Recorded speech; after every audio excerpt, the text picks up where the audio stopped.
This is the last episode. Max. Ow, my ears.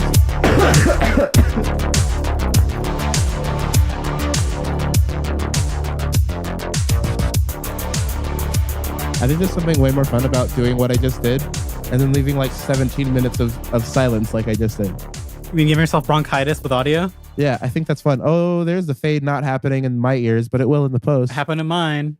Yeah, it's weird. Just call me Post because I deliver the mail.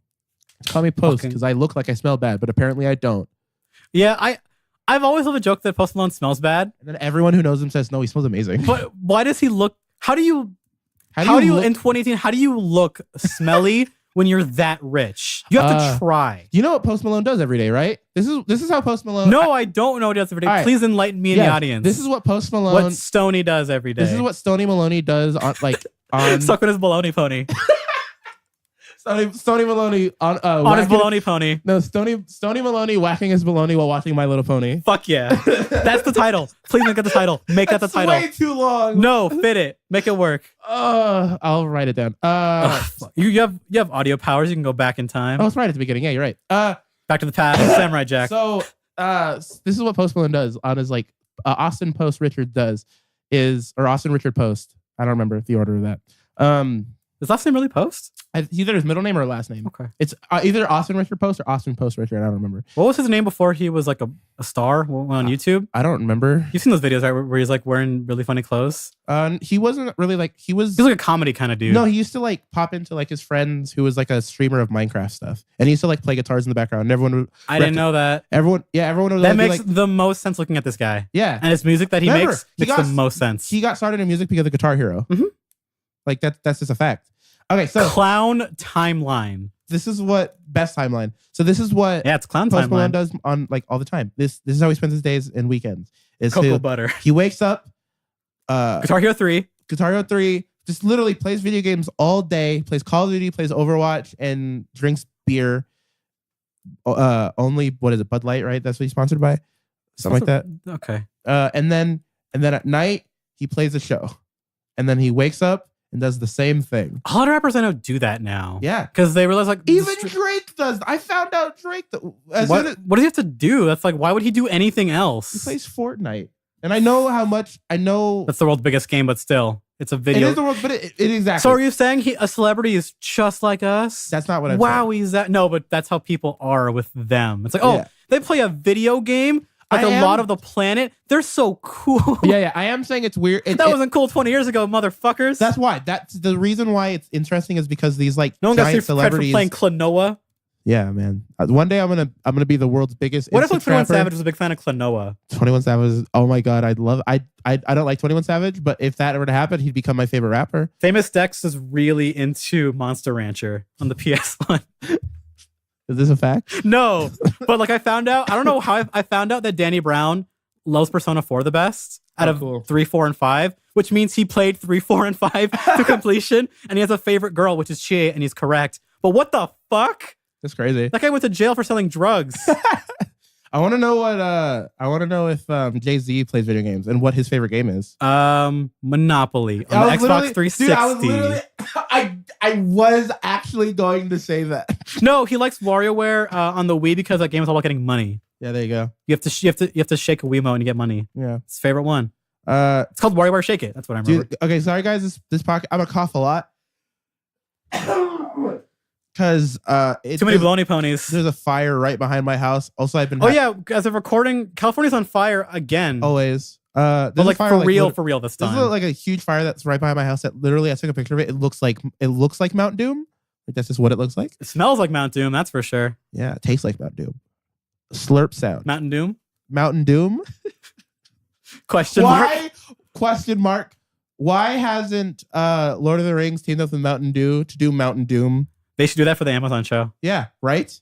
And it comes with a 3-month trial of Prime to go watch the show. Should I delete this audio and then send it to Mr. Jeff Bezos himself? Mr. Jeff Amazon Bezos? Mr. Jeff, I run the fucking world now. You are mine, Bezos. Yeah. Yes, I'm going to do this. Clown Timeline. That's timeline. All right, guys, this is a podcast. My name is Lewis. I'm Andres. Life sucks. Drop out. I love life. Living La Vida Loca. Living La Vida life. Vida means life. I know. was thinking about the Vita last night driving home, and I was like, Why? yeah, the Vita's pretty cool. I should buy some games for that thing again. Why would you do? Why? What It's a good system. Why are these thoughts going through your I head was right thinking now? about mobile games. You're right, man. You I have was an driving existential moment. I was driving for like 3.5 hours in the dark by myself, and I was like, I got to think about things, or else I'm gonna fall asleep. I'm thinking about sleeping, so I need to think about stuff. And I was like, I should two things. The Vita, I need more games for that thing. You should get the Jack and Daxter collection. No, I shouldn't. You should get the Borderlands 2. Because I played 1 and 2 a lot, and it doesn't have Jack X on it, so fuck that collection. But Jack 3 is like the best. I never finished Jack 3. Get Jack. You want to know? Okay, you want to know why? Because I found out the ending on TV, so I didn't want to play it anymore because it ruined the plot twist for me. Oh, that plot twist, yeah. Which is one of the best things ever. It's such a quality plot twist. It legit is. The twist in 2 with the time travel shit was a little hokey. But they brought it around in Jack 3 to make it cool. Rack 3. And Rack 3. And Knack 3. And Hack 3. More like Hack X, combat jerking. I don't like Jack X. Jack X is great. No, the racing and Jack never... No, because it's a different engine for racing. It's a better version of Jack 3's. I'm saying... But with gooder combat. And you can be Ratchet in a car. It's awesome. I'm not a fan. Also, I was thinking about... Well, the 3DS, I still hate holding that thing. Oh, yeah. But I still own a lot of brick. really, really good games for that thing. Like... SMT4. I haven't even played Apocalypse, which is fucked up. I never even got to Apocalypse. Phoenix Wright. Rhythm Heaven is on a lot of good shit's on there. And then I was thinking about, wait, the DS is like one of the best consoles ever. It is. And there are so many games I just never played on a real DS. Like an original DS? Like emulation. And there are some games that can really only be played on a real DS, like Elite Beat Agents, which will never get a sequel. The Guitar Nintendo Hero hates God. on DS? That Guitar Hero, that's my first DS game, actually. Really? I got the silver Guitar Hero DS with that shitty... What is it? 4-fret thing that always fall out of the bottom slot. Hell yes. But if I had a DS, but it did have Stray Cat Strut on that song list, so it was all right. I literally and it had Jesse's Girl on it, which my dad loved. I was so close to like getting a DS when I was a kid, like asking for a DS. Like everyone had one. Yeah, because I want a Guitar Hero on my DS. Like at the time, it was fine. Yeah. I also wanted to play the new Pokemons because I like the roster. I was also thinking about Pokemon a lot as well. Why? Because I've been playing Pokemon Go with my friends over the summer. Because the summer, nothing's coming out in the summer, and I don't have money for big new game every week. The Switch has so many games that you've already played. Exactly. Big new game that I give a shit about. You can play every Mega Man game right now. I've played most of all of them already, and I liked them back then. But you can play Mega Man 7 on the go. I still think all those Mega Man X7 on the go. I still think all the collections, even the X games, like the new ones, are too much for what they're asking for these fucking. I own those games on a collection on the PS2 for like $30 in like 2004. I do not. And then they had more games on one disc. Yeah. Fuck's sake. I'm thinking about the DS. I'm thinking about buying a new 3DS. All right. Because I want to play Xenoblade Chronicles because that's on the new 3DS. The first one? It got ported to 3DS. Yeah. New 3DS. Also Majora's Mask 3DS, which I never got to touch. I'd like to play Up-Res Majora's Mask because I love that game so much. For sure. And also, the new WarioWare game comes out like now. It still blows my mind how many like DS games are still happening. Which I kind of love and hate. They announced a new Persona Q game. I saw. Which I'm not going to play because I don't like Persona Q at all. Because it's Etrian Odyssey. And I don't like that RPG series. That style of, hey, you draw your own map. It's not my thing. Yeah. But that's like a brand new game that was announced. Not coming out. It is announced for the 3DS. Insane. It's so weird. And the Vita will always live on because Japan loves the Vita enough. So it gets games and ports. And there's I believe this is true. Is this true that Hollow Knight came out on the Vita? It was, I think it got delayed or still on its way or something weird like that. Because there's a lot of like games that like everyone's jacking off about the Switch for. And then like I look at Stardew Valley was still trying to be on the Vita. Yeah. Which I might like that game if it's on. Actually, it's on the Switch as well. But it's on the Switch. But there's so many games that like everyone jacks off about. Like it's like, oh my god, I can play this game on the go. And then I look, it's like, oh, it's also on the Vita, but no one cares. Yeah, Darkest Dungeon came out on the Vita way before Switch. It totally. Even though I don't think Darkest Dungeon's a very good game in the long term, it's not. I don't think it sticks its landing. Yeah, but doesn't look like my it was a game that game feels like it's built for mobile. Its style of grinding and dungeon crawling, like it's built for mobile, not for desktop. That's what which is crazy that it came out on desktop first. This is why I feel like portable consoles are the best for indie games. Well, think about playing Binding of Isaac on desktop. Most people did for a long time and still do. That game, it really does fit a mobile space. Yeah, totally. Also, man, I really wish I bought Enter the Gungeon. I played that game and I liked it. I'm excited for Dead Cells. That game's really good. I never played it. I got my hands on it because it came early access. My friend bought it. Yeah. It's really good. Yeah, I can't wait. I think it's for sure. You will legitimately really like it. Yeah, I can tell. Because it is fast enough action that you can just have fun with it, thinking about like the dungeon crawly stuff. I'm randomness. So I'm on Mega Man X2 right now. Okay, so you're on Mega Man X2. Yeah. How far are you into? I still haven't beaten the first boss. Okay.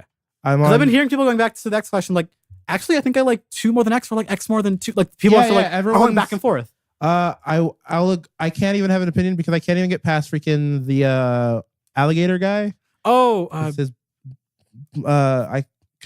like he's crazy crocodile. I don't know. He's very unforgiving. It's a very unforgiving boss. I'm getting there. I just haven't gotten there. You're just gonna quit and go to another stage? No. Oh, you don't do that? No, the online website recommended to do this one first. Wait, they really have a... Oh, I mean like the FAQ or like the official Capcom site? No, I go to Mega Man HP. Oh, I thought it was like the Capcom site, like, hey, if you've never played X before. No, this is mmhp.net is my favorite website for anything Mega Man, for like boss order and stuff, because they do reasoning for it. They don't just here's what you should do. They don't just do boss order. They do, here's what I do. This is what my friend does. Like that I like. And so it like, I can get a reason for why people do certain things, especially for these kind of games where like Mega Man games that I know the mechanics, but I haven't played these specific ones. Like Mega Man 2, they do I'm assuming that site does say you go Metal Man first always, right? Probably. Because the energy on Metal Man's blades is like crazy high, never run out of them. Because if they don't, then I think they're playing Mega Man 2 in a way that I've never heard of before. Mega Man 2, you always go Metal Man first. Oh, that's not a thing. Oh, you go Metal Man, then you go Woodman. Is that? No, I do Woodman like way later, I think. No, because it's Woodman stage is not that hard. Yes, I agree with this. So I go Metal Man, then I go to Woodman. Also Woodman stage has the best music, almost one of the best music. It's not Crash Man. I still Crash Man's my favorite theme from the bosses in 2. I love Crash Man. But that's also like, we talk about this all the time. What's your favorite like the Wall song? No, so it's like fuck you, don't make me choose. His right, yeah. His favorite. Oh, so this guy's order is Metal Man, Airman, Crash Man, Bubble Man, Heat Man, then Woodman. Yeah. That's the one I hear a lot from people. Well, because you can kill Woodman so easy with the fire. Yeah, but then people go, oh, just do Airman next. But I hate a stage. Yes. So I do Woodman's. Fair also, enough. Airman Stage has really, really good music in it. Mega Man 2 has great music. There's a reason Airman has like, I think the most guitar covers of any Mega Man song ever made. There's a reason why Mega Man 2 has the most covers of any I mean, like NES game. It's like probably far and away like one of the most covered games ever. Next to Mario by its own musicians in the future. Yeah, I cannot wait for you to play Mega Man in Smash again. I think you forgot how he played when I never played Mega Man in Smash. Wait, you never touched it? I thought I made you touch him on purpose. No, I never touched the Wii U one. Yes, we did. We played it at a friend's birthday party. No. And you played it once. Incorrect. I know it's bad. I played. Who did you play? No, I played Brawl. Wait. What was the GameCube ones? That one's Melee. There's only one. There's only one Smash per 3D. I played the GameCube and the Wii one. Yeah, so you played Melee and Brawl. Those are the only Smash games I've ever played in my entire life. You would really... I don't know if you like playing Mega Man, but you would like all of his moves being all of his different attacks. That sounds awesome. And his up B is what's it called? Rush. Here's what I want. It's a spring. I want him to add in some of the like cool move or attacks from Mega Man 11. Not gonna give him moves from Mega Man or attacks from Mega Man 11 or something. No, I'm not gonna give him new moves. No. Okay. They might, if they care about that system where you can like unlock moves, they might do that. If that system sucked, and hope they don't bring it back. Okay. If they didn't give him new moves, they would probably have shown it off already. Well, our first news thing, it was not really much to talk about with it, but like. Oh, so we'll roll into Evo then. Oh, no. I'm rolling into the Nintendo thing. Oh, that was announced at Evo. Okay. Oh, okay. Well, it was announced on stage. It was announced. Okay, then we'll go into the Evo thing after. Yeah. So on the 8th, we are going to have a Nintendo Smash Direct, which is that makes sense. I would be shocked if they announced anything big at Evo because they have directs. Every company there does an announcement usually because all their fans are watching, but Nintendo's Nintendo. And they don't really give a shit, and they've had their own press conferences that they run and rule and direct forever. Yeah, but it's really soon. Yeah, it's. I wonder if it's going to be as long as when they showed E3, which is pretty much just. Do you want? I mean, I feel like. Are you asking me? Do I want Crash in Smash? No. Yes, but no. That's not. I'm going to be so mad if Goku is in. Why? People unironically want Goku in since I think Brawl. Oh, okay. But it wouldn't make sense, but it would make me mad because he's not from video games first. Fair. That's really all it is. Ever since we got Cloud in, and like, because he's never been on a Nintendo fucking console. Yeah. But whatever, Cloud's cool and everyone knows him, so fine. But I'm gonna be so mad if he's in. What I was gonna say is that do you even want more information on this game right now? Yeah, there's still a lot of questions I want to know. Like right now. Like we still have to like December. Because remember, those directs are for small details. Like, oh, on this feature, we're removing it, replacing it with this, or fixing. Like it's all directs for games. Because you watched a couple of them, they're all like. Remember you watched the Xenoblade Chronicles 2 directs where it was every. Yes. It was like, oh, here's the intro of the game. Here's every continent. Here are your party members. Yes. Here's this. Like it's those. I've always loved those. Really? Yeah, because I love information on games. I love these little details because back when I was growing up looking at all these press things, they didn't give you shit. It was like, oh, you had to go to like on this GameSpot, ask them this interview, and they got this thing out of them. You had to go to this one, and they asked them this. And having the developers go, no, here's all the details just right here for you. No speculating, no having to interview. It's just, oh, here's what you actually, the people who really give a shit, well, we know you guys are out there. We'll just give it to you. Yeah, I get it for some games. And it's not like a game that has a narrative in it. If they don't have the narrative, though, I'll be very excited because they haven't had that since. They had one for Brawl. It was goofy, but I loved it because it was just fan fiction. But I just want to know, okay, how much of this is still the old game versus a new game? Fair. Because we know kind of what's new, kind of what's not. Yeah. But because that is important. Smash games are just so big. Yeah. There's a lot of questions to still ask and not know answers to. Like people spent hours a day just going, okay, hey man, can you go to the demo and just play my character? Let me know how they do. And just that for hours. Yeah. Because people cared that much because there's so much to unwrap. For sure. Like Ice Flammers, they were kind of exploitable in Melee because of their infinite chain grab and their wobble shit. What is their jump physics? What is their this? Is this stage, the platforms? There's so much that people care about, big and small. Like what I care about on Smash is the music. Yeah. Because the music is either stuff from the games or brand new remixes. Interesting. So on the Smash website, every couple like days or so, they'll go, all right, here's like a 1 minute video on this character, or on a couple characters. Like here's maybe like a trophy that's going to be in the game, like a stage, and like a teaser for a remix. Oh, cool. And the remixes are my favorite parts about the Smash games, like the side content. Because like, oh, you want to hear like a rad guitar remix of the Metroid theme? Oh yeah, sure. And then I found out. See, I feel like stuff like that. I was like, oh, hey, I found out when I was looking at Brawl when it was coming out. Oh, Seven Rings in Hand from that shitty Sonic in the Lost Rings game is in the Sonic stage. That's awesome. Oh, okay, his world instrumental is on the Green Hill Zone stage. Oh, interesting. Like I want to. Oh, what music is in it? What got cut? What got added? What trophy? Does trophy do this? Blah blah blah blah. And because Smash is so much of that, it needs its own. So stuff like that music thing, I feel like would be better off.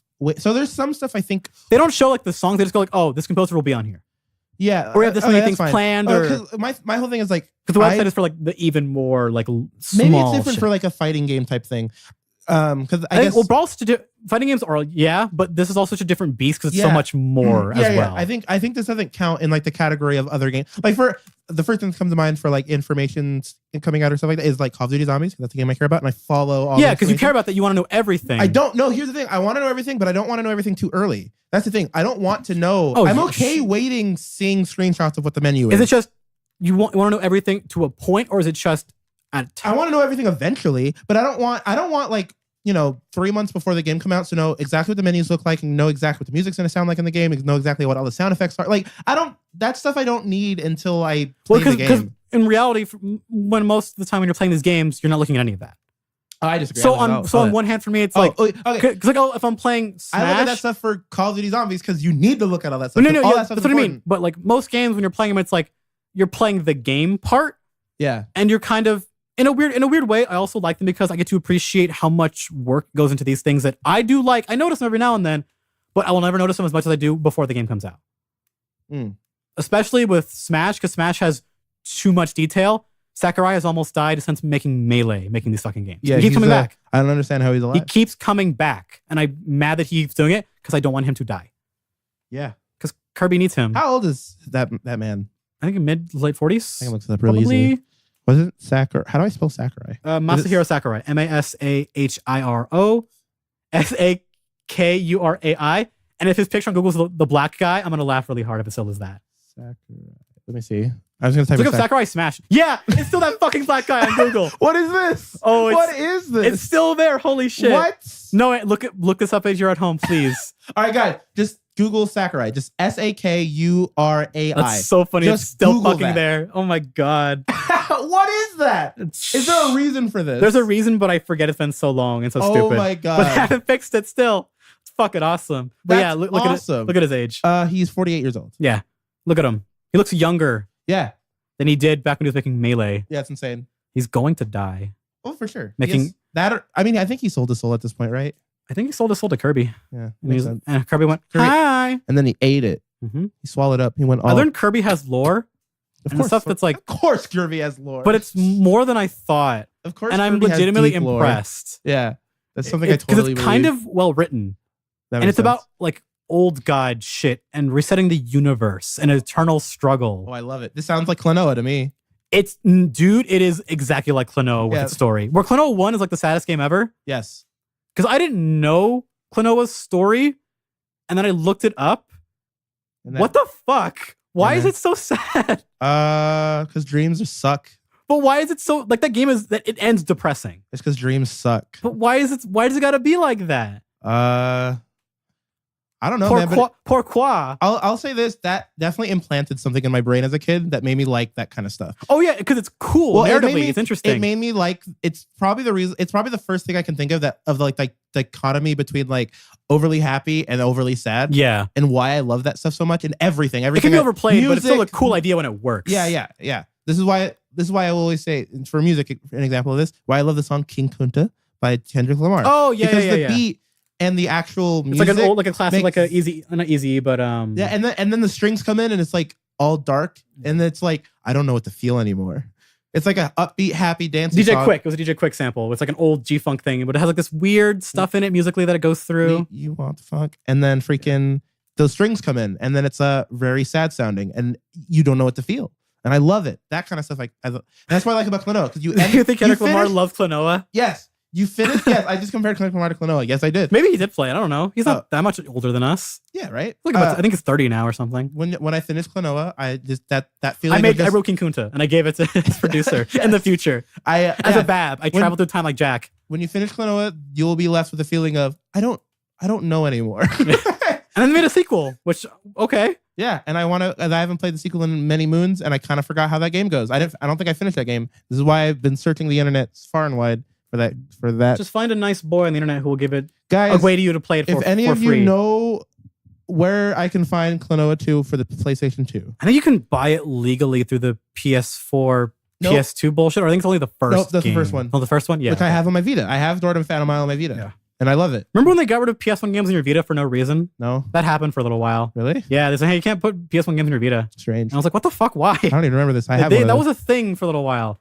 So Come I on. wanted, All right, let's go I more. wanted to play Crash Bandicoot 1 on my Vita, and they just went, no. More Evo stuff. Yeah, I'm going to kind of speed through some stuff because not all of it's we can both talk about, or is it fun to talk about on a podcast because it's just a lot. Yeah. Because there's fighting game news that happened before it, but I want to just kind of go through what was shown. So it's not quite, let's see, I do have the order here. Okay, I do kind of have an order. So for one, Blaze Blue Cross Tag Battle was like pretty much confirmed all the leaked stuff that they did in mind. BlazBlue. Blue Cross Tag Battle. Is that, I never know how to say it because I don't respect the series enough, but I respect its players more. I say BlazBlue, but I'm pretty sure it's BlazeBlue. I don't know. Whatever. But that cross tag game is kind of neat. I played it. It's actually kind of fun for what it is. It's simple. It's a simplified kind of 2v2 fighting game.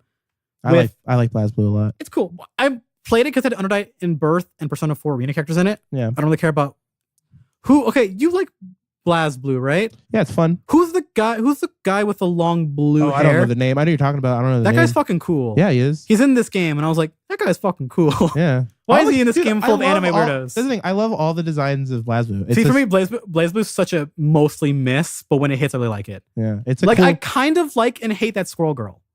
Yeah, I think her underboob is too much, fair. and I think her weapons are a little stupid looking. Fair enough. But her scroll design and her orange and black is kind of nice looking. Yeah, it's cool. It's okay. Anyway, Yeah, but they announced like the character packs 4, 5, and 6, which are 3 characters a piece, and for 4, which is $5 a pop. They come out today as of this recording, August 6th. But then at the end of the trailer, they announced they're adding in another game to this crossover, but they won't say what it is yet. Ooh. And I have a good feeling it's probably going to be centered in Kagura Punch Out or Mike Tyson's Punch Out. No, that's too funny and too Western. You're right. It's either going to be centered in Kagura, my guess, I know what or that is, I think. if if the data mines are kind of correct, it's going to be Hyperdimension Neptunia Girls. What is that? Oh, they're games about... Okay, the idea for those games are kind of awesome in a fun way where it's about anime girls, right? I'm down. But they're personifications of game consoles. Huh? That idea is kind of cool. Is it? But those games... Is it cool? I'm still kind of loving the idea every now and then when Japan does what if we made anime girls but girl or boy? Yeah. I still like that. The only fun. anime I'm watching this season is Cells at Work. Oh. Which if you're a not funny guy, you go, did they make anime Osmosis Jones? If you're an unfunny asshole, you said that. But it is that premise of, oh, the white blood cell is a person, and to me that's still kind of fun when it's done right. Speaking of anime, but Hyperdimension Neptunia, I played some of those early. There's a lot of those fucking games, a lot of them. Okay. I played the early ones when they came on the PS3. Not very good. I'm gonna tangent. They might have changed a lot. I'm gonna do a quick tangent of anime. I watched the first episode of Boruto. Oh yeah, it's good, right? It's real good. Yeah, Boruto's actually pretty good. I don't watch it anymore. When they go, hey, did the fight budget get really high? I go, I'll watch that. Yeah. And then I'll just peace out because fuck that series. I didn't know. There's some cool shit for fans in that series. Because, that first episode is so good because... it's awesome. Because it sets up something very different for Naruto of just like... or of the series, because it's like, okay, you have the main character here who doesn't want to be a ninja, but by the end of this, he will become the best. Yes. And I want to see how that happened. I wonder if it'll finish like, except Korra, but good. Yeah. Because Korra ended like crap. I've heard. Man, Korra is not like the best, but has some really good moments. But man, Korra is like such a downer. It feels like one of the most... I've never watched Korra, and I didn't care about Avatar.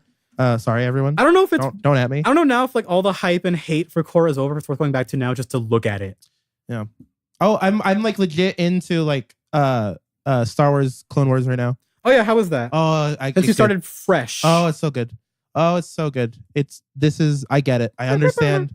I understand why everyone... it had like 6 seasons and then got canceled for no reason? Yeah. Well, ain't no reason, but it ended. Well, I understand why everyone like jacks off about the show. It's if you care about Star Wars lore. If you care about Star Wars lore like I do, you will love the show. Everything. I told you, like everything is in that fucking series. Because it's something for... Each episode is something for everyone. Like it's even... I liked it when I was watching it when I was like sometimes casual. There are some serious episodes and sometimes there are episodes where it's just about C-3PO and Jar Jar Binks. And there's goofing. And it's just like... And like...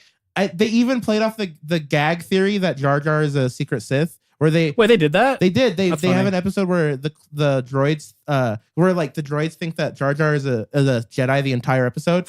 He's wearing like this cloak, like a hood over him. Oh, that's really funny. That's really good. And so he kind of looks like a Jedi type thing. And so he just play off of that. And I was like, oh, that's so good. That's kind of a fun little gag. They're in on the joke. Yeah. Anyways, back to Evo. Yeah. So I wonder if I'll be right on that. If it's like a weird curveball, I'll be because I forgot BlazBlue also has Ruby in it. I forgot to mention that. Yes. Which... That I didn't know. You can at me all you want. Ruby sucks. But Yang is awesome. Yeah, I'm not a fan. Yang and Whis are pretty cool, design-wise at least. I like Yang that. is blonde with a scarf and punch real good. Uh-huh. And Whis just has a cool like silver monochrome design that I think is really awesome. I never liked the design and look of Ruby. I don't like the show. The sprites look pretty good because they're brand new sprites for this game. They look really nice. Really? Okay. Because they're from the... Because that's my... I haven't looked. I just know it's in there. Because all the sprites from this game are from their games and they're not redone. So it looks a little weird because some of them are clearly better done than others. Is it like but the Ruby ones are all done from the ground up. Oh, cool. So they look really nice compared to the others. Cool. I'm excited to look at it at least. I don't know if I'll probably won't get it or anything. It's a neat looking game. You can always, if you want to watch the game, have something played, Evo VODs are up on YouTube. Is it going to be on Switch? It's on Switch. Yeah, it came out Switch same day. Yeah. Okay, cool. It's on Switch. The game that continues to exist but should never have existed, Fighting EX Lair, announced a really cool crossover. We're getting Terry Bogard from King of Fighters as a DLC character, and he looks better than he does in KOF 14 in terms of modeling. I have never touched a King of Fighters game my entire life. That's fine. They're for Mexicans only, apparently, as I found out as I got older. Because what the fuck? It's kind of how like I don't know why Mexicans just love King of Fighters. Like they love Tekken. It's one of those things where every black person likes Naruto and Tekken. Yes, these are facts. These are facts. Fucking guys. Lil Majin cleaning house. Yeah. But also everyone likes Naruto. I don't know. Okay, yeah, everyone likes Naruto, what is it with black people in Naruto? It's like a little bit more than Dragon. A little bit more than Dragon Ball. A little bit more for some reason. I saw this post on Is it because there's like a cool black guy in Naruto? Oh, are you talking about Killer Bee? Because he's is not. that the main reason Killer why? Bee sucks. By the way, I know someone who's listening to this who loves Killer Bee, and I know he's gonna text me like as soon as he hears. He's like, "Killer Bee's amazing. Get out of here." And I was like, "No, Killer Bee sucks." What was Killer Bee's thing? I forgot. It's been so long. He raps bad. Fuck you. That's cool. No, that's cool. I know that's your thing. That's cool. That's cool. That's your aesthetic right there. No, shut up. That's your aesthetic for sure. That's awesome. He's. Nah. That guy's right. Fuck you. Killer Bee's cool. No, I don't even remember Killer Bee. Killer Bee's cool. I guarantee you never even got close to Killer Bee. I've heard his name spoken, I think, on Toonami at late night. So you know the concept of Naruto? There's Tail Beast and there's 9 Tail Beasts. Yeah, I'm familiar with Naruto. I got a good way in. Killer Bee is the 8 Tail Beast. So he's like the second strongest Tail Beast because Naruto is technically the strongest. Yeah. He's the 9 Tails. Strong boy. So and Killer Bee ends up training Naruto how to control the 9 Tails. It's a very important arc. It's one of the most rapping? Yes. Oh, that's awesome. Fuck you again. It's one of the most important arcs in Shippuden. Anime history. Yes. I'm mad at you right now because that was the truth. It's one of the most important arcs in Shippuden for sure. For growth, for power scaling and shit. That being said, anytime I saw Killer Bee or heard his voice, I wanted to like stop. Is it because the English, the rapping, think it's not that funny? Or just the character in general, like this is stupid. The character inside I thought was stupid. Oh, I think that's awesome. Yeah. It's better than Pain. Pain is stupid. Well, no, I like Pain because I like the idea of what Nagato was. Also, I hate their masks so much. Who? The whole mask and all that dumb shit with Pain. Toby? I hate that shit. I don't mind it. I hate that shit.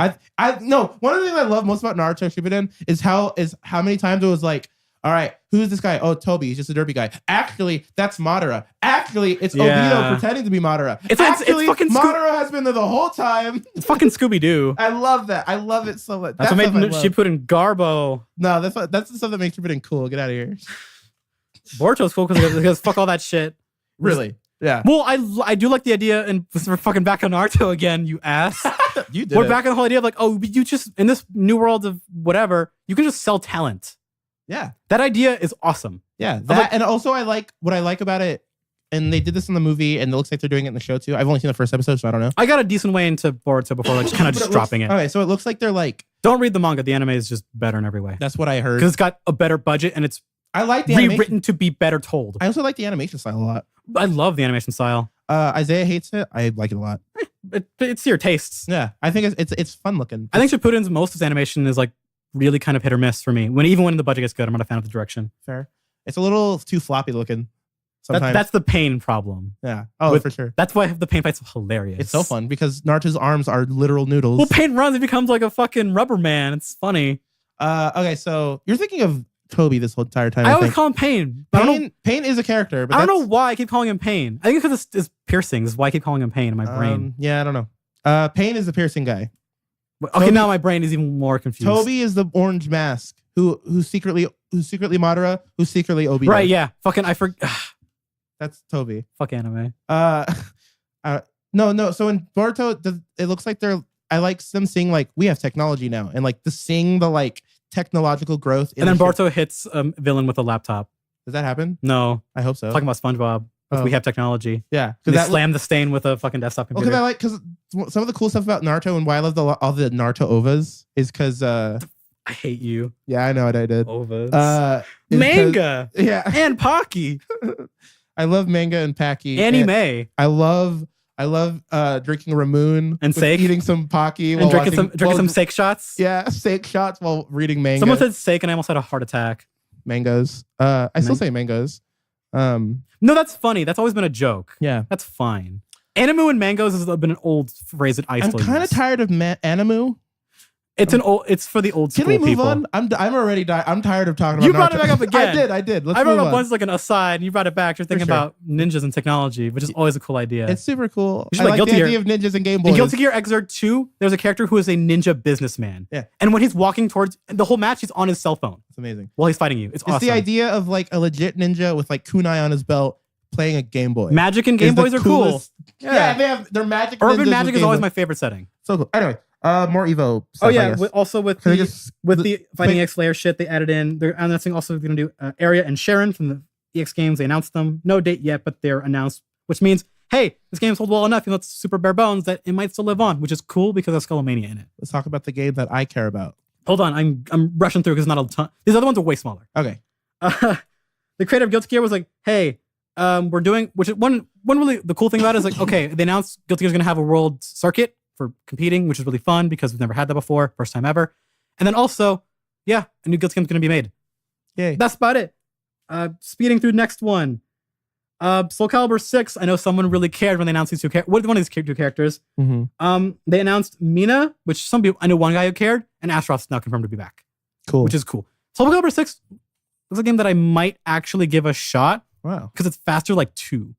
Interesting. I haven't played a Soul Calibur game. 4 and 5 are really slow. What's the one where Yoda was in it? 4. That's the last Soul Calibur game. 4 is the, oh man. Yeah. Fuck. I remember, I think my friend Yoda and Vader. Holy my friend shit. had it, and I remember we did that, and we were like, I don't know what game I'm playing right now because it feels like Soul Calibur, but I'm playing as Yoda. Speaking of characters with dumbass guests, let's talk about Tekken 7. Hell yeah, dude. So Tekken 7, Harada went up, was like, do you guys want me to stay on stage and tell you cool shit? And everyone went, yeah. Yeah, we all love Tekken. So big announcement, which they never even confirmed until yesterday night. Season 2 is going to happen, which they said might not even do it. Yeah. Which was kind of a lie, but maybe that could have been the truth. And that list for characters is way bigger than season 1. It's like going to be 6 characters. And so the awesome shit, which they're adding in two people from the past we've wanted for a long time. Mm-hmm. We're getting Ana back, which thank God. Lei Wulong, which I really like his new outfit in this game. Yeah, I haven't looked at it. And then he's like has a cool hoodie on and jacket. Okay. He's way more of a jokester in this game. I can imagine this already. And then the crowd went quiet because the trailer kind of ended like, oh, cool, 6 more characters. And then we heard a whistle. Yeah. Then we heard a call for piggies. And then a man walked out of the shadows with a leather jacket on and a fucking bat. And then they said Negan joins the Tekken 7 universe. And they cut to a screen of AMC's The Walking Dead cross Tekken 7. And everyone went, what? Huh? Dude, why? But why? So I didn't see that video, but I remember seeing you should look them up on Twitter, on YouTube. Yeah. They're so fucking funny. I remember seeing nobody's mad. Everyone's just either going awesome or what? Yeah, I remember seeing my favorite is but for why Tekken. Yes. That's my favorite quote for why Tekken. No, I remember this is the dumbest it has ever been. So I have and I count Gon from Tekken 3, who's from a manga and he's a fucking dinosaur. Yeah. It's dumber than that. It's dumber than the creation. No, not dumber, just the weirdest shit. It's weirder. It is weirder than Spawn in Soul Calibur 2. It's weirder than Yoda. And this is like the most what the fuck guest character in a mainstream fighting game. So I have the Google Now cards on my phone and like I have the news set up. That blew the fuck up. Yeah, so I outside of fighting every games. Couple days I'll go through and refresh and see what news and gaming and whatever the hell I care about. And I saw that. I kept seeing everything about like Tekken Negan and I was like, what is this? What happened? And then I looked into it and I realized it was very much real. This was and the I most lost real my thing goddamn mind. Ever. This Tekken's the best. This solidifies Tekken like as the it's best been only series. like less than 24 hours. I'm still okay. When I first saw it, I went, that's funny. And then I saw Negan and I was like, what? Because I saw the bat and I was like, Majima? Okay, it's not Kiryu, but because I'm talking about Yakuza, because guest characters. And then I was like, I heard the whistle and I was like, oh, my heart, I was like, oh, fuck. Because that whistle tune is iconic now. I don't know the whistle tune. I don't know. The specific whistle that he does before he does the murdering. Was it? It's that. They in the trailer, they do it. They do it and he walks out. I'm kidding. That was a Proto Man whistle. No, but I wish it was a Proto Man whistle. Which, by the way, playing Mega Man 10 is fun because so I switched. Proto Man's the shit. Proto Man's shit, and I love how every time he comes into the thing, it's the whistle, man. It's the whistle. That whistle's iconic. It was so shitty sounding Mega Man 2 on that old sound chip. Love it. But it's still like one of the best tunes ever. I also love how when you beat Mega Man, what is it, Mega Man 2, right? It does when you beat Mega Man, because Mega Man 3 is the one with when you get introduced to him technically, but in Mega Man, right? 2 you fight him at the end, right? Yeah. Yeah. So Mega Man 2 but 3 is the one where he pops up as a mini boss. Yeah. Okay. So at the end of 2, I love how it. No. What the? Okay. I thought it's 3 he shows up. Like you gotta fight him in 3. Where the outro is the whistle and then it turns to a legit song. That's 3. Got it. I'm pretty sure it's 3. Got it. That outro was amazing. Anyways. Yeah, that full song, it got like a full organized. It's like a minute, 40 seconds where it's like that. Where it's a weird fade on an NES, which makes no sense. Absolutely terrible. I love it. But of all, this is even funnier because people digging through tweets that someone's like, on Twitter, it's like, Harada's like, asked someone, what would you want as a guest character? He's like, I don't know, someone's like, I don't know, and Deacon Frog like, oh, that's a cool idea, haha. And that was a year ago. And okay, Harada has explained explicitly before at least for his games, for the Tekken series, the reason he has guest characters is to make people who do not play those games interested in playing Tekken. Smart. That is the reason. It's not like his only thing, but it's assumingly why these guest characters always existed because, well, people interested don't play these games. Like Tekken 7, Akuma was just like a holy shit, wow. It was like for fans, but also like, hey, maybe if you play Street Fighter and play Tekken or you never give it a shot, maybe come try it out. Because he plays like Akuma, but in Tekken, it's like a fun little thing. And then Geese was like, wow. Noctis was kind of a little bit of an odd choice. Yes. It's an RPG, but still it was like, well, that's kind of interesting at least. Like it was a little bit out there for a guest character, but fine. It was like video games. It was like still really relevant. It's close enough. It's Japanese. 15 is still being made as it's like not even done as a game. Also, Noctis looks like someone that belongs in Tekken. So he kind of does. So the sword, when he pulls it out for his moves, looks really out there. Yeah. But Tekken is stupid. Yeah. Look, I love Tekken. I love Tekken. Very near to my heart. Yeah. It's stupid. Yes. At the same token, every time I'm in an arcade, I hate people joking about, oh, they announced the Tekken 7 or they announced getting Lucky Chloe out of the game. Do you know who she is, by the way, Lewis? No, I don't. She's the cat pop girl in Tekken 7. Oh, I like her a lot, actually. I like playing as her and I like her style. I haven't. People hated her when she was announced in the West. Yeah, I think I remember this, and I don't know anything about it because I don't. And it was like unreasonable. It was like, it's Tekken, dude. Relax. Yeah, exactly. Because people were like, they got rid of my character because Tekken has a million characters. They got rid of my favorite character. For her, it's like, no, that's not how these things ever work. I like Relax. Lars. Everyone, and guess what? Lars is really good. Yeah, Lars is good. I hate Lars. That's fine. Yeah. Tekken is so big that I have characters that I love anyways that are in there. Sometimes I like Jin. Depends on what mood I'm in. You know what? That's everyone who plays Tekken. Whether you're casual or high level, it's like, I feel like playing Jin today. Yeah, I feel like those punches are fun today. Or sometimes you don't do hell sweeps. No, man, only punches. I only press X only. But I was really mad afterwards. I was like, okay, because it's been a thing for a while that there was fan polls for like, what guest character do people want? Yeah. And one of the bigger ones has been Thanos. I would have rather been Thanos. I'm not even joking. No, Thanos, but like the Fortnite model? Yeah, the shitty Fortnite model. That's exact, and he dabs when he wants. Yes. His rage art is him flying up in the sky like in Fortnite. Oh, hell yeah, dude. It's that dumbass shit where he launches down with the Infinity Gauntlet. Please. But a lot of like fan talk in the community has been like, oh, maybe we'll get like Kiryu from Yakuza. Because Yakuza is a game where you play mainly with your fists and your feet, like a Tekken game. They are 3D RPGs and they fight anyways. And it feels like Yakuza... It was already kind of big in Japan, only getting bigger in the West, slowly but surely. Okay, I know. I know it's owned by Sega, but... You might tune out on this, but... No, I'll hear you out. Tekken is weird. I'll hear you out. Okay, you know there's a story in Tekken? Oh, yeah, but it's stupid. It's stupid. Akuma's canon now. But... Yeah, so I watched that story again today, by the way. I feel like I can see them like adding in Yakuza stuff to that dumb story of just like, hey, that stuff is in there too. No, they should have. But how are they going to fucking tie in zombies to Tekken? Yeah, see, that's... Because, actually, no, they don't have to because they've never tied them in. Geese wasn't canon. Only Akuma is a canon to the story. Oh, okay. Geese from King of Fighters and Noctis are not. Noctis' thing is he got into a portal. Whoops, I'm in Tekken. And Geese just like, you're in my dojo, bitch. Come fight me. Which is fine enough. Geese is too cool. It doesn't need a story reason why. All right, so Noctis they never need Gon is a dinosaur. There. Yeah. It never mattered. Gon is a little dinosaur who is like the size of your knee, and he lives from a tiny little island. Isn't Yoshimitsu just like a failed experiment dragonfly? Like, oh, it changes every game, dude. Yoshimitsu lore is deep in Soul Calibur and in Tekken because it's not the same guy. Yeah, I know. Yoshimitsu is not a person, it is a clan. It is a name passed down in Soul Calibur. Yeah. But in Tekken, he's an experiment sometimes. Yes. In 7, I don't know what the fuck he is. I think that was like, because what was it, Tekken 2? Because Dr. Bosconovich. Yes. And they hang out in Tekken 2, I believe. Yes. And they run away, and this because his credit sequence. Also, I love he runs away from a giant rat in a mansion and it blows up. I love playing as Dr. Bosconovich in Tekken 6. He jumps. I don't want him back for season 2. 3, I'd take him back with open arms. But 2, there are so many people that I want back that like don't put him in. I know he's a guy character and he's kind of funny. Don't put him back in. People will be pissed. Okay, let's move on. Oh no, there's one more because Street Fighter. Quick, because I want to talk about the James Gunn crap. Yeah. Oh yeah, they announced Cooler for Dragon Ball FighterZ, which awesome, but Data Mine's already kind of did this a while ago. He looks cool. Oh, you love he gets Data a mask Mines? back. It's real good. It's not ruining Street Fighter the industry at all. They kind of had a weird way of doing this. They announced because the way they do seasons for characters in Tekken, in Street Fighter, they show you like everyone's silhouette when they stop doing it. Like, oh, let's show you everybody. But then they just, okay, this month it'll be this character. This month it'll be this one, just over time, piecemeal. And then they showed off both Sagat and G at the same time and said, oh, both are out tomorrow. With their stages, and like, they're just out tomorrow, which is right now. And I want to go look at them right now. But Sagat looks awesome. His design is the best costume he's ever had. He looks amazing. He has a really cool scarf. It's really great. And I might actually enjoy playing Sagat in this game. But the new weirdo, who's brand new to the series, is G.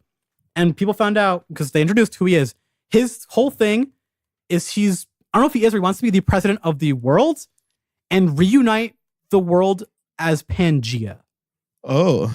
So his fighting thing, like his gimmick, is that he gains presidential power. What? And he levels it up to 3. He looks like Abraham Lincoln. Like he has a big top hat and a beard. This sounds amazing. But he has it's blonde. And during his supers and attacks, he'll just go, Pangea. And the power of the world. He does his super, he does the "we want you" pose. This sounds amazing. You know the whole George, like the whole Uncle Sam pointing at "we want you"? Yes. He does that pose when he wins. I want this. When I saw G, I hated him. Then I saw how he fights and his weird story. I'm like, I kind of like him a lot, actually. That's really funny. He wants to be the president of the world and reunite Pangea. It's so goofy and out there. Yes. And the fact that he screams, Pangea! Yeah. Is like, okay, they're buying into this kind of goofy idea. I'm into it. I really want to try. I actually might have the season pass just to play with him and Sagat. I also want to play Cody. But yeah, Street Fighter's cool. Again, it always was cool. But Thank you, yeah. Street Fighter. All right. Well, we got to move on. I want to talk about... A lot of shit happened. I'm going to talk about this very sad thing. It's more than sad. Alex Jones... It's a little more than... got deleted off of No, say that to the end. That's for Goose and Gas. Let's go for the real one. James Gunn. So, you know how Disney doesn't like... I don't know. Making sense? You know what? No. You should have thought that I don't know because I don't think they know. Yeah. So... This is the most frustrating thing. Because they let Marvel Boy be a creepo. I've been thinking about this for 30 minutes, and I think this is the dumbest thing Disney has done in relation to this Marvel thing. No. What is the dumbest thing? They bought Star Wars. No, I'm saying the MCU. And then sunk it. I'm saying the MCU specifically. Oh, the MCU in terms of like what, political shit or just everything, casting? Everything. Everything? I think this is the dumbest. This might. No, this is the dumbest in terms of like public publicity shit. Oh, this is the dumbest. Yeah. I think this is the dumbest thing that the MCU could do. And I'm counting making Iron Fist like a low budget show. Yeah. I like Iron Fist. Which I blame them for like that budget. I like and Iron the Fist. No time. So funny how I like Iron Fist. I don't understand. I like Iron Fist in the same way I like Prometheus. In that I like it, no one else does. And what other show? I didn't hear the other one. Oh, and Prometheus. Oh, no, people like Prometheus. That's different. No one likes Iron Fist. People like Prometheus. Okay. Okay, no one likes watching all of Iron Fist. I liked watching all of it. I know what I meant, but you finished Iron Fist and liked all of it. It did. Drew me in. All right, so James Gunn 10 years ago... You probably heard the story, but it's been big, but let's kind of sum it up again. James Gunn 10 years ago tweeted somewhat offensive stuff, I guess. Some of it's kind of like a little extreme because he's trying to be shocking. But James Gunn back 10 years ago was that, and so... Okay, I want to say this again because people even didn't cover it. He used to work for Trauma. Do people not know what Trauma is? I don't even know. Trauma are like low budget shock gore films. I know what this is. Like probably their most famous film under that production company is The Atomic Avenger. Yes. Which that movie is fucking awesome. I love that movie. And I do like Trauma's kind of crude and absurd low budget shit sometimes. But that's kind of what they were going for. Yeah, that's why he worked for them. Yeah. And so we gotta remember, this is why that's the guy in style he was. When they hired James Gunn to do Guardians of the Galaxy. When they hired him, I went, why? Yeah, at the time? everyone was I like, knew him. Yeah, everyone was like, really? That seems kind of scary for... Yeah, because remember, people didn't know who James Gunn really was in the mainstream. Yeah. Like he was a name. He worked on Lollipop Chainsaw, which is a funny thing. Yeah. But he like some kind of like that was kind of bigger project for him. But like everything that people knew him for, like the Lollipop Chainsaw stuff or anything like that, like it was just like, really, you're gonna have that guy do guard? All right. Yeah, you're Marvel, but I guess you guys don't think he's a problem. Okay, sure. Yeah, go for it. Yeah, exactly. Go for it. And that was a long time ago. That was whatever compared to now. So that was 2012 or 20. When did Guardians 1 come out? I can Google that real quick. Well, no, it matters. When did they sign him on to do Guardians? That matters more. Galaxy 1. It came out 2014. So like what happened like 2011, 2012. So yeah, 2011, 2012. Yeah. Almost 7-8 years ago. Yeah. So that Disney vetted him, went, okay, you're cool. Yeah. And brought him in. And then Twitter happens. Oh yeah, Twitter happens. To some of the circus that happened around the cause and effect. I'm trying to Twitter happened. Yeah, I'm trying to think of how to describe Mike Cernovich, other than I will say relatively. No, let's say okay. I'm gonna be nice and diplomatic. Okay, because I'm more negative on this guy. Yeah, an outspoken right-wing personality. I will. Yeah, okay. I'll say on Twitter that's what he is, and I'll say as lightly as I can. I'll say relatively far-right provocateur. That's better. That's a bit better. Yeah, because you know more what you're getting with that. Yeah, I don't put him most notably known now for co-opting the Pizzagate conspiracy. Yeah, which that does feed into the weirdness of it. Yeah, I was because real quick. I don't compare him to like a Milo, but or Alex Jones. I compare him more to like a Ann Coulter, but a little bit more silly. Yeah, I don't think he's trying to be silly though. But no, some things he says are. I'm gonna be nice and call them silly. Yeah. If I was real, I'm gonna call them fucking stupid and backwards. I agree with a lot of this. But that's what he's known for. Yeah. And for some reason, he got into because Twitter's the worst thing to happen to humanity. Yeah. It feels like every day, not just for like dumb shit like this, but I mean like for Chris Reagan. I mean for progression of the human intellect. So Chris Reagan tweeted out. Wait, is he under like bullshit too now from people? No. This is just him commenting on this. Oh, I thought he got fucking banned or something. I love Chris Reagan on Twitter. I like him. I like him as amazing on Twitter. Dude. I don't think he's that funny all the time, but I think he's a cool dude sometimes. He understands how to make fun of Twitter the right way. But he was saying it's like the real thing everyone should learn about this thing. Twitter sucks. This whole thing is that we should all be ashamed that we've all been on Twitter for 10 years. Yeah, actually, that's the real takeaway. Yeah. Fuck this website. Yeah. And so the best way to sum up this whole fucking train wreck is that I guess he got Mike Cernovich. I was trying to remember how to pronounce his last name. He got into some just discussion on his Twitter about whatever you do on Twitter because you can talk about whatever. His thing was like bias. His thing because there's a lot of it that is true. Twitter has a bias against right-wing people sometimes, and so he was trying to. Sometimes, not always. He was was he talking with somebody about it, like some random? Yeah, and so he was saying look at all these leftists that like say bad things. Yeah, and like so they make like controversial. And I jokes don't even think it was all just James Gunn, but one of it the was people like other people like randomly, and but then James Gunn pulled out like screenshots. Yeah, like 3 or 4 tweets. Which is where those 3 that circled around like crazy. Yep. Come from. Yeah. Do you have them or no? I don't have those 3. Okay, whatever. But people have seen them and they've been said a lot because. A couple of them are like, okay, they're just kind of offensive. Yeah. A couple I think are legitimately just like offensive and they're not even like funny. They're just like, they're just kind of fucked up for no reason, which I hate the most. Yeah. You know me personally, I love fucked up humor. Yeah. But I hate it much. I think it's worse than a bad joke because it's the kid taking a shit on the table and going, aren't I funny? Yes. It's like, no. And now you're just making people upset. There's nothing here. But that was him at the time where he was still working for Trauma. I think after. He has since deleted those tweets, like 4,000 of his tweets, and like apologized so many times before all this. Even said, it's like, I am working to change and be a different person. I don't have that kind of humor anymore. I don't think that was funny. And speculation was that, people, before we're going to get into the real story, some people on the staff, not actors yet, like when it came out, they're like, there's people like, actually, no, I think when I talk to him, he's not that way at all. And behind closed doors, he's this way or that. But you know how it is in Hollywood. People lie all the time because it's a business. It's got to protect their career. You work in entertainment. You know how this is. I do. If you are an adult, you know how it is. Yeah. You have to lie sometimes, or you have to like say someone's not as bad as they are because you want to keep X okay with somebody or whatever. It's drama. And then over that week that it happened, notable actors of the movies, the stars themselves are coming out and being somewhat kind of dancing around like, we support them, and like direct statements from people like Chris. We didn't even say what. From like main stars, like what's the boy's name? Jurassic Park boy. Chris Pratt. Chris Pratt like actually made like outright statements about it, and over time other people come out like Batista and everyone else, certain people, and then it took until I think at the start of last week for an official, well, not official because Disney didn't okay this obviously, but I don't even think we physically said that Disney fired James Gunn. By the way, no. So Disney fired James Gunn for Guardians 3.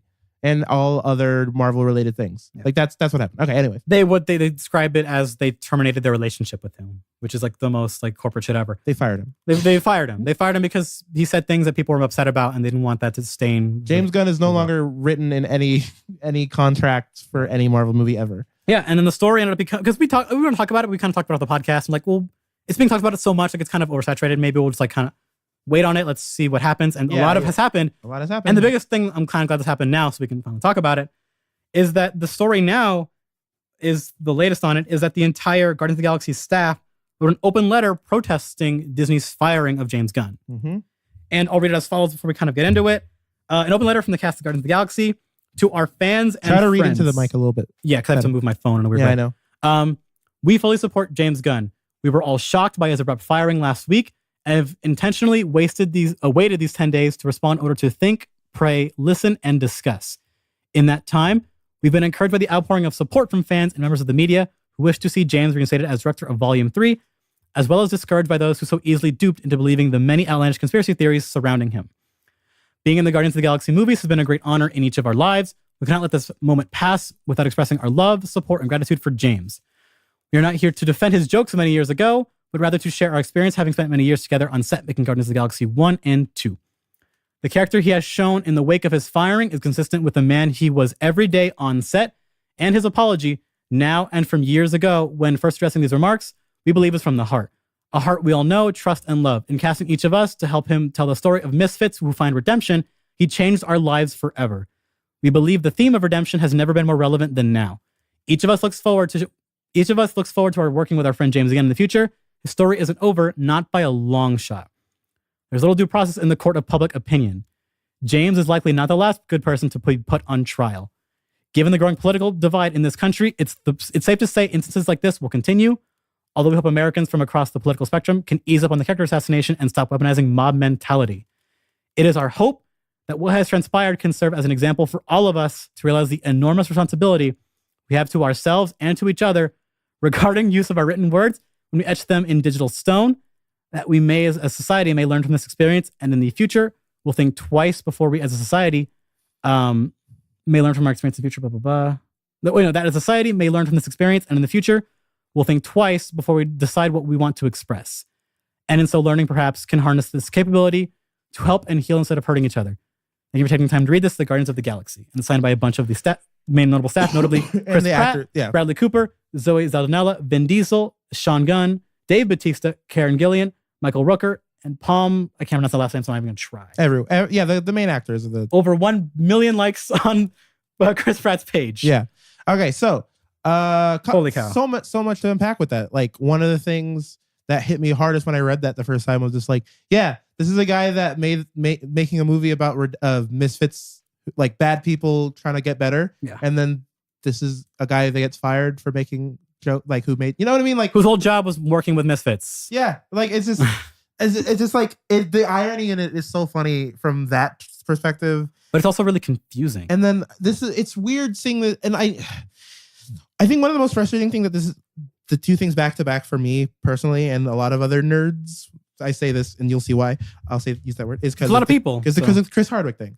Well, at least he has his show back. Yeah, but I'm saying the slander of it's still the slander of Chris Hardwick back to back with the slander of James Gunn like this, like, is frustrating because it's businesses and corporations seeing any type of possible political thing happening with their employees or whatever, and then instantly cutting them off, and because they're afraid to get involved in this political whatever.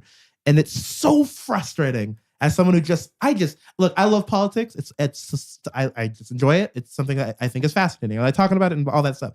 But I like entertainment way more. And I like this nerd crap way more. And I'd rather be entertained by a Chris Hardwick or James Gunn and the cool stuff that they create than to have to deal with like the politics that they don't even want to be a part of. Yeah. You know what I mean? Like that's not...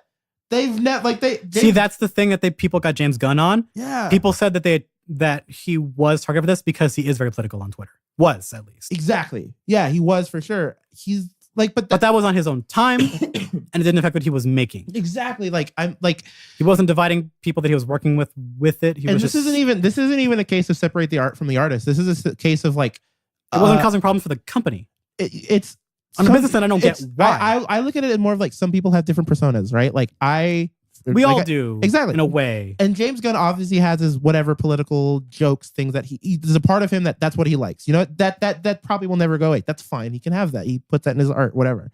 But the main part of James Gunn and what that letter was about was that like The main thing for him is he's just a cool dude who likes making movies and is pretty friendly with everyone when he does. And so I don't understand why Disney did this, because Guardians undeniably saved the MCU for a little bit, the first one at least. Like, people were getting so bored of that series, and then Guardians 1 came out and everyone's like, okay, this is cool again. We can have fun again.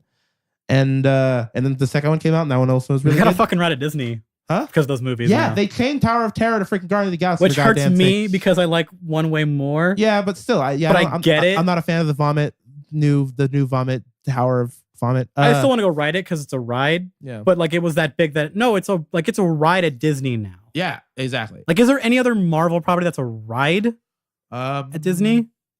Like a new thing. Or new revamp one? thing. Like at the resorts or whatever. Not the first thing. Nothing's coming to mind right now. I'm sure someone will figure it out.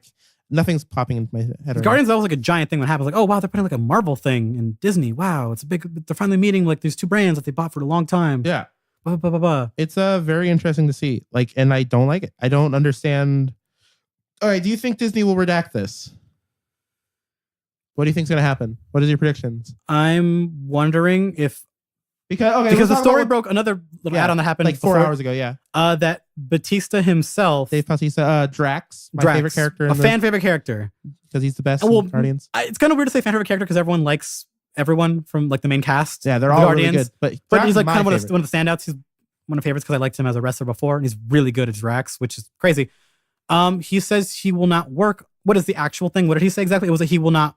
If they don't, okay, so yeah, if they don't at least use the script that James Gunn wrote for Volume 3, he will not be part of the movie. Yeah, and that's just one of the actors that has said something along those lines of like, if it's not really what he wanted, then I don't want to work on this project anymore. Yeah, which without one person, would they write? They could just write him out. They could. Oh, totally. They don't really have to give a shit. I mean, they already worked around what Drax was in the comics because Drax was a very important character for like way more important. It was like Thanos and but this is a whole different thing because it's still there. Like the relationship between Thanos and Drax is still there in this series, but it was way less of an important thing compared to the comics. So yeah, they could easily write him out, but still, I don't think they should. Like, I don't know what a Guardians movie would look like without James Gunn. I really think it takes Chris Pratt. Huh? To like make them. Oh yeah, if make Chris, a statement. If Chris Pratt says I will not be a part of this, then Disney will probably because he's protest. Like he's on this letter now, and this letter's still a little fresh. Oh yeah, but he was the first. He was the one that like got it out there because he was the biggest. He had the biggest following. He put like a quote like about forgiveness or something on his Instagram and Twitter. And he had the biggest following. People follow the same day. We like the biggest social media of all of them, like by far. Yeah, because people like him. Yes, I've loved him ever since Parks and Rec. Remember when he was a hobo and he was fat and smoked weed? He's like, I'm just gonna get a job. Yeah, I'm a really funny guy, I guess. He got jacked. He got so jacked, and now he just felt like it. People forgot that he was fat, like legit. He was homeless. Yeah, like fuck's sake, he was homeless, just on the beach. Yeah, just hanging out, just a guy living life. But I do think for like Guardians is a really hot property for them. Oh yeah, and I feel like they're stabbing this baby when they really don't need to. They really don't. This could have easily been Disney could have easily ignored this, and I feel like they would have been fine. Like no one would have cared. I think with how big it got, they had to have said something. The story got spun so big that they couldn't have done nothing. Maybe it was really big. Maybe, but I think it could have been remedied just by James Gunn himself doing something. Well, that's what he tried to do. Yeah, but I feel like if we had the time, because it happened pretty quickly. I feel like if we had time, it's Twitter, man. Within 2 weeks, no one would have cared. Like that's all. James Gunn should have just. People have physically done worse on Twitter, like actions, and then they've forgotten on Twitter. Yes. Here's what should have happened. What should have happened was just James Gunn say, "Hey, that was me 10 years ago. I've apologized before." And then Disney come out and say, "Hey, we cleared this up with him." Don't even. Disney literally don't even get involved. No, that's what happened. Because they didn't, and then they went, "Well, we don't agree with him. He's fired." Yeah, that's what happened. I'm telling you, that's what happened. That did not happen. And I'm saying what should have happened is just James Gunn say, "I'm sorry, that was me 10 years ago. I'm better now."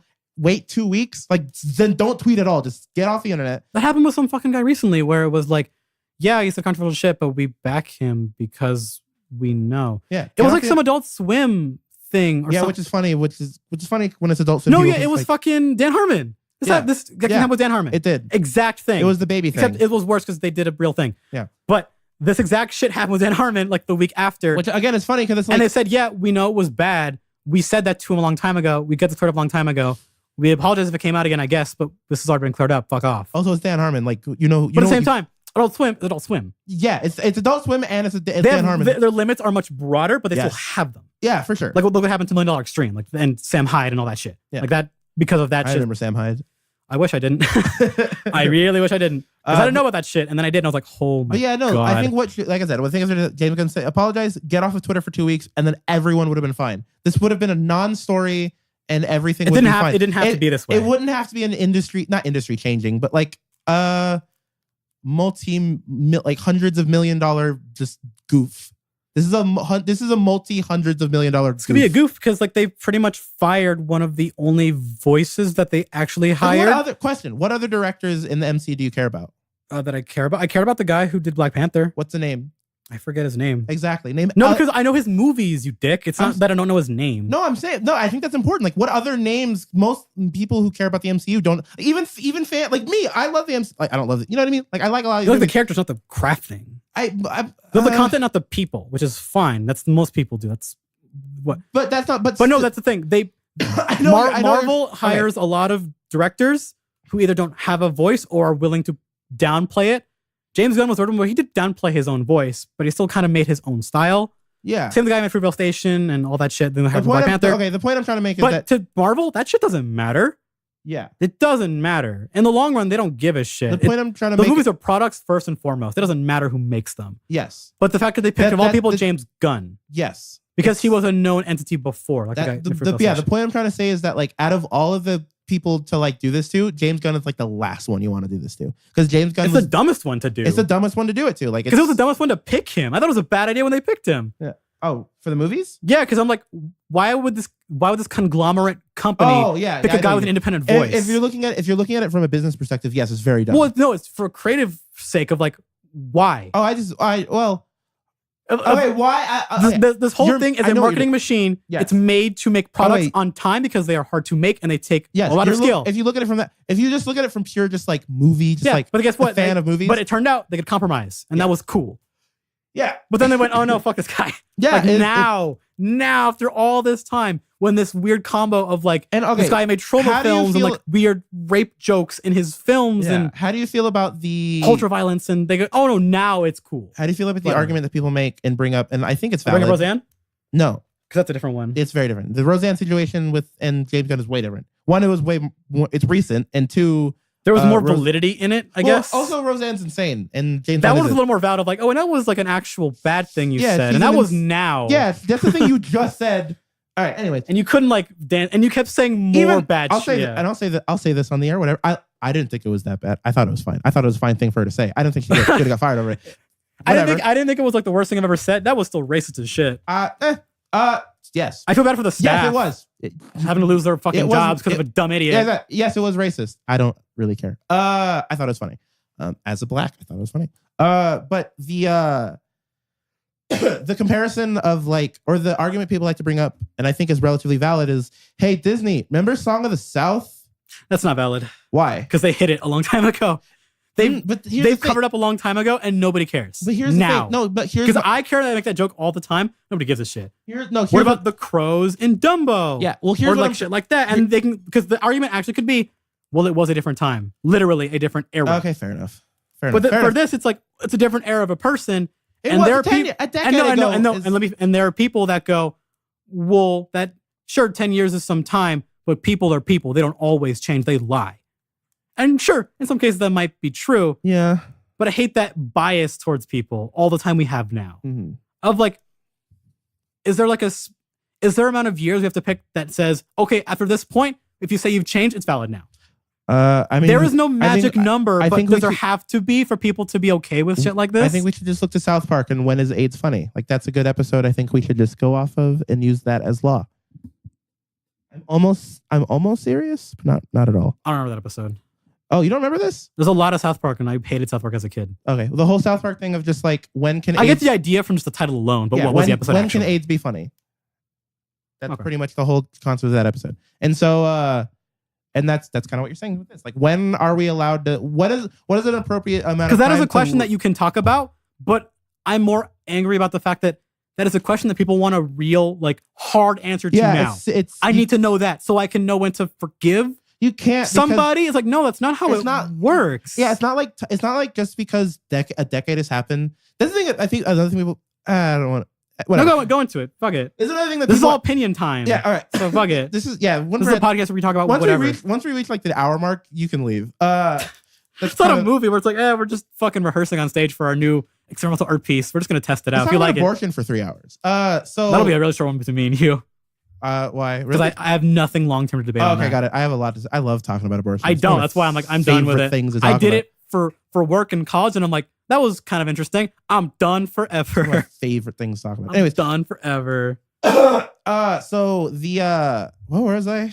Okay, so the idea of just like the idea of like people looking at like this decade. You said something in this decade. It was this time period, therefore it's okay. But this decade is different. Yeah, that's the thing that I hear. That's like, which is. It's a dumb argument that I hate to hear. Time doesn't, like, culture doesn't work like that. We only look back at the 80s as the 80s because the 80s was 40 years ago. Yeah. That's the only reason. You know what I mean? Like, it's not... Because there was some bad shit in pop culture in the 80s. Yeah, when you're people do remember sometimes they go, man, that's kind of fucked up. Right now, it's 2018. We're in 2018 right now. Yeah, as of this writing. Right now, it does not feel like a time period. Well, no, because in 20 years, this will be looked back as a time period. Yeah, known as the clown era. Known as the best timeline. And so it will... It's just weird to me when leave people... this clown earth. When people... Dude, I like this conspiracy theory way more than any other earth. Clown earth. Instead of like Earth 5626 or from like comics, like we live on Clown Earth now. I still, my Twitter thing is still, my location on Twitter is still the 63rd dimension of creation, which is those Call of Duty Zombies reference that no one gets. It's better than writing nowhere. I guarantee not even Jason Blundell understands my reference. I don't think he understands where he is on this Earth. Yeah. I'm bored of this topic. Is that funny? Is that funny how quickly I got bored of this? No, it's funny that you were like talking, then you just like a dog looking at a squirrel, just kind of like lost your way. And like, I'm gonna take a dump now. Goodbye. Like, what? I'll say this. Okay, we'll end. Let's wrap it up. Okay, no, you were on the thing of like, all right, we are in a time period. We don't understand context in what we're in right now because we're living in it. There you go. Okay. We have some vague idea because society exists, social norms exist. Yeah, and so when you but say, what is considered like, oh, is this wasn't good back then, but it's good now. When people say it's like, we want a hard number of when it's allowed to, you can't because time doesn't work like that necessarily. Like because like the phrase like times were different is a valid thing in some conversations. It is like the whole thing. Like, but it is. But let's talk about it. Let's talk about AIDS jokes in the 80s. Okay, they were at the time. People thought they were kind of funny, but nowadays they're kind of fucked up because what's the joke? Oh, gays are like to have sex all the time and they don't care about their health. Yeah. Like, what's the joke? No, that's it. Gays are stupid and they give them, like, that's not a joke. That's just being mean for no reason. But in the 80s, I was like, oh, well, they're just like gay people. That's fine. It's not a problem. Like, it was 40 years ago. What you just said falls into the trap of what I just explained. No. What I'm saying is like, we can understand that now. But at the time, we didn't have, there was like no fallout for it. It was just, that was a thing of the time. Yeah. We laughed at it. But now we're looking at it like, that's kind of messed up. But whatever it's then, we can't really change it. And we're not going to like, I'm not going to go back and go like, ostracize those people now. Yeah. Like same thing with the James Gunn stuff where it's like, okay, whether they were right or wrong is kind of not the point of this conversation. No, not at all. But it's the point for what people, because the point you perceive is like, this is fucked up. Because it kind of is. Yeah. No, it is. The jokes are fucked up. Whether you like them or not, they're your taste. Okay, yeah, okay. Baseline, because we understand this. Yes. Because we're not idiots. They're just fucked up. They are by dark design, and they're offensive, jokes. Which is the real problem. Is like they're offensive to people. Yeah. And I don't think the problem is like, was it right back then or is it right now? No. I think it's more what it should be is he made offensive jokes. He apologized for them at the time. Well, no, a couple years after, and then even now.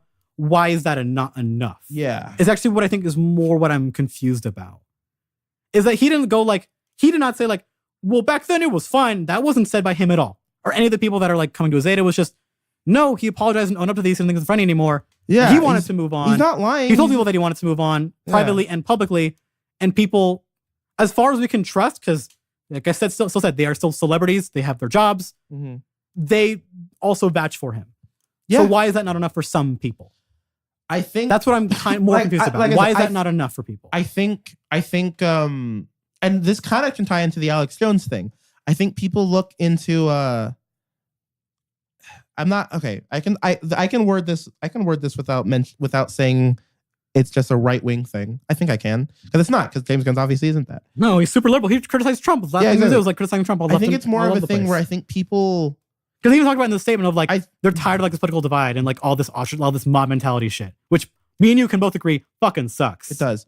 Okay, I think can you agree with this? I think there is a currency to outrage at the moment.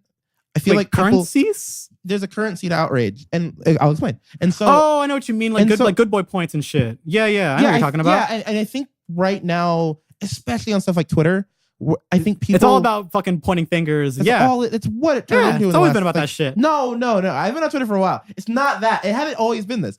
No. In communities, it has changed, but it has become Twitter's that location. Yeah, like Twitter has become like just when you think of the concept, the abstraction of Twitter, it has become. But it was trying to be when it first came out as a baby bird. Yeah, it's trading outrage as currency, and it's where you can stand on your moral high ground. It worked, baby. No matter what side you're on, it fucking worked. And so this is get careers off of this shit. Okay, this is what Mike Cernovich was trying to do, because I follow these right wing guys because I'm a right wing Nazi over here. No, I just like different opinions. Whatever.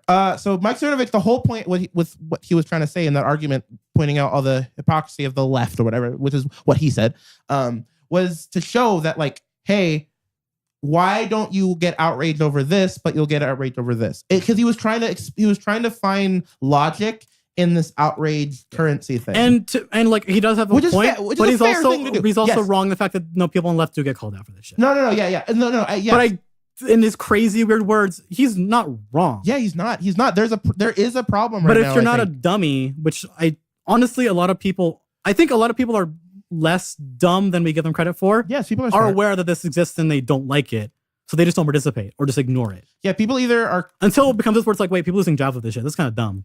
Yeah, see, that's the thing. I think once people. Oh no, it's more of like, oh, I like this person, now I have to care, which I think is even worse. No, I think. Where for some people, they're like, oh, it's someone that I care about. Now I have to participate. My optimistic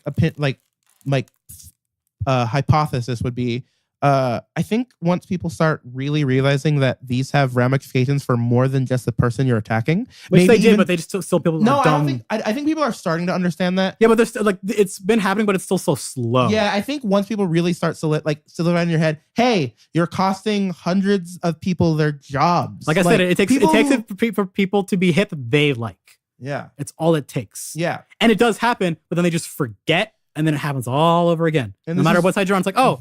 Well, that happened. Mm-hmm. I forgot who is that? Who is she? Who is he? I don't even know. And then they move on because that's how the internet works. It's just so much, so fast, all the time. And then we okay. I'm gonna say one thing real quick, and then we'll go because I'm gonna say something, and it could ruin your career. No, I don't care. It could span another 30-minute conversation, but I'm not. We also kind of talked about it's the hate speech thing of like who defines hate speech. You know what I mean? And so like, oh yes. But that's too much for this podcast. But it's just it ties into this though of just like.